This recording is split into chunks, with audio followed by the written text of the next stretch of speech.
ఉండబడే పూజారి ధైర్యంగా మాట్లాడుతున్నాడు. ఎవడు ఎటువంటి దాడికి సిద్ధమైనా మేము సిద్ధంగా ఉన్నాము అని పూజారి అంటున్నాడు. పూజారితో పాటు ఉన్నటువంటి భక్తులు కూడా అంటున్నారు. మాకా ధైర్యం ఇచ్చింది సందీప్, మాకా ధైర్యం ఇచ్చింది ఒక బాలకుమార్, మాకా ధైర్యం ఇచ్చింది డీలర్ రవి, మాకా ధైర్యం ఇచ్చింది ఒక సోమేశ్వర్, మాకా ధైర్యం ఇచ్చింది మఠం వీరభద్రయ్య, మఠం కుమారస్వామి గారు. వీళ్ళందరూ కూడా మాకు ధైర్యాన్ని ఇచ్చినారు. మొన్న శివాజీ బొమ్మ దగ్గర జరిగినటువంటి దుర్ఘటనకు వాళ్ళు ముందుగా నిలబడి జైలు పాలైనారు. అసలు సిసలైనటువంటి వీరులు వాళ్ళకు నమస్కారం చేయాలి, వాళ్ళ ధైర్యానికి నమస్కారం చేయాలి, వాళ్ళ కుటుంబానికి నమస్కారం చేయాలి. మేమున్నాము, మేము నిలబడతాము, మేము పోరాడతాము. ఇవాళ వాళ్ళు ఉండబట్టికే మేము ధైర్యంగా మాట్లాడుతున్నాము. ఇటువంటి ధైర్యం మన అందరిలో కలిగినప్పుడు, ఇక్కడికి వచ్చినటువంటి వాళ్ళందరికీ కూడా కలిగినప్పుడు మన దేశం, మన ధర్మం నిలబడుతుంది. ఎవరిపైన మనం దండెత్తనవసరం లేదు. మొదలు మనల్ని మనం సంస్కరించుకోవాలి, మనల్ని మనం ధర్మ మార్గంలో నడుచుకోవాలి.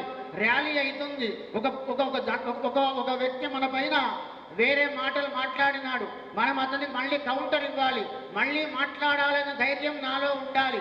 నేనట్లా ఉంటే నా భార్య కానీ, నా పిల్లలు కానీ, నా చుట్టూ ఉన్న వాళ్ళు కానీ మనకెందుకులే పంచాయతీ, మనకెందుకు కొట్లాట, ఎవరి పని వాడు చేసుకుంటున్నారు కదా అని చెప్పేవాళ్లే ఎక్కువ మన కుటుంబాలలో. మొట్టమొదలు అటువంటి భావనను మనం వదిలేసుకోవాలి. లేదు, నా ధర్మం కోసం, నా దేశం కోసం నేను పోరాడతాను, నాకేదైనా సరే, మీకు ఏదైనా సరే, నా జాతి నిలబడుతుంది, నా సాంప్రదాయం నిలబడుతుంది, నా ధర్మం నిలబడుతుంది, నా ఉనికి నిలబడుతుంది అని నువ్వు ముందుకు వెళ్ళాలి తప్ప ఇంట్లో కూర్చొని గంట కొట్టుకుంటూ సత్యనారాయణ స్వామి కథ చేస్తే నీకు లాభమేం లేదు. కాబట్టి ఓ హిందూ బంధువులారా, మనకు కావలసిందేమిటి? చివరిగా ఐకమత్యం. ఐకమత్యంగా మనం ఉన్నట్టయితే మన వైపు ఎవడూ చూడడు. బాగా గమనించండి, బాగా చెట్టుకు కాయలు కాసినాయి, ఆ చెట్టు పైననే రాళ్లు విసురుతారు ఎవడైనా. మనం అన్ని రకాలుగా సాంప్రదాయంగా ఉన్నాం, జ్ఞానంతో ఉన్నాం, మేధావులుగా ఉన్నాం, దివ్యమైనటువంటి విద్యావంతులుగా ఉన్నాం. కాబట్టే ఏ మతం వచ్చినా మన పైన రాళ్లు విసురుతూనే ఉంటారు. వాటిని అన్నింటినీ తట్టుకొని నిలబడాలి. మనది మహాసముద్రం, హిందూ మహాసముద్రం. మనల్ని ఎవ్వడూ ఏమీ పీకలేడు. ఒకవేళ వచ్చినా మనకయ్యేదేం లేదు, అయితే ప్రాణం పోతుంది, అంతేనా? ఇది ఎప్పుడైనా పోయేదే ప్రాణం. ఈ తుచ్చమైనటువంటి ప్రాణం కోసం నా ధర్మాన్ని నేను విడువా, నా దేశాన్ని నేను విడువా, ప్రాణాన్ని త్యాగమైనా చేస్తాను. కానీ శంబల మహారాజు, శివాజీ మహారాజు కొడుకు ఏ విధంగా అయితే దీక్షభూని తన చర్మాన్ని బ్లేడు చాకులతోని ఒలుస్తుంటే కూడా జై శ్రీరామ్, జై భారత్ అన్నాడే తప్ప వేరే మతాల పేరు, వేరే దేవతలను ఆయన ధ్యానించలే. అట్లే మనం కూడా ఒక శంబల మహారాజులం కావాలి. అయ్యా, నువ్వు నా వైపు కత్తి వేసుకొని వచ్చినా సరే, నన్ను పొడిచినా సరే, నేను జై శ్రీరామ్ అనే అంట, జై భారత్ అనే అంట, నా ధర్మాన్ని నేను స్థాపిస్తా, నా ధర్మాన్ని నేను పాటిస్తా అనేటువంటి ప్రమాణం చేయాలి మనమంతా.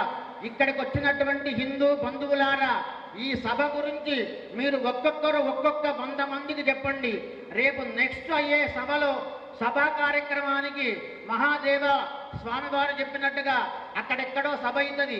మన గజ్వేలి ప్రాంతం నుండి కనీసం 10,000 మంది తరలిపోదాం.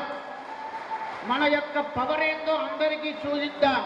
ఎన్ని పనులున్నా సరే, లక్షల ఆదాయం వచ్చేదైనా సరే, అవన్నీ వదులుకొని మనము ఇటువంటి సభలకు రావడం వల్ల, ఇవాళ మా మేనకోడల ఇంట్లో కార్యక్రమం ఉంది, మా మేనకోడలు ఫోన్ చేసి నన్ను తిడుతుంది.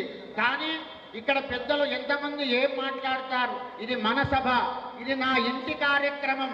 నీ ఇంట్లో జరిగే యజ్ఞం కంటే ఇక్కడ జరిగే యజ్ఞమే గొప్పది అని నేను ఇక్కడే ఉన్నా. 2.5 గంటల నుండి వీళ్ళు మాట్లాడుతున్నటువంటి ప్రతి మాట వింటున్నా. వినడమే కాదు, ఆచరిస్తాను. మీరు చెప్పినటువంటి ప్రతి మాటలో కూడా ధర్మం ఉంది స్వామి, నేను ఆచరిస్తాను. చౌదరి మేడం చెప్పినా, గిరీష్ గారు చెప్పినా, మహాదేవ స్వామి చెప్పినా, ఇప్పుడు ఈ త్రిశూల అమ్మ చెప్పినా, ఎవరు చెప్పినా సరే వీళ్ళు కాదు, ధర్మం గురించి, దేశం గురించి అవతల ఉండే ప్యూను చెప్పినా సరే వాడి మాటనే విందాము, ధర్మంగా ఉందాము, ధర్మాన్ని స్థాపిద్దాము. స్వామివారు మంచిగా కూర్చున్నాడు, ఇప్పట్లో మైకి ఇచ్చేటట్లేడని చెప్పి అందరూ కూడా ఒకసారి అనండి, ధర్మక్షేత్రే కురుక్షేత్రే సమవేత యుజుత్సవః మామక పాండవాశ్చైవ కిమకుర్వత సంజయ కిమకుర్వత సభ. మీరంతా ఏం చేస్తారు? ఆయన సంజయుడిని అడిగిండు ధృతరాష్ట్రుడు, అయ్యా ఆ ధర్మక్షేత్రంలో కురుక్షేత్రంలో వాళ్ళంతా ఏం చేస్తున్నారు అని అడిగిండు. ఇప్పుడు నేను మిమ్మల్ని అడుగుతున్నా, మన ధర్మం కోసం, మన దేశం కోసం మీరేం చేస్తారు? మనమంతా ఏం చేద్దాం? ధర్మాన్ని స్థాపన కోసం, మన దేశం కోసం, మన ధర్మం కోసం మనల్ని మనం త్యాగం చేసుకోనైనా సరే మన ధర్మాన్ని నిలబెడదాము. భారత్ మాతాకి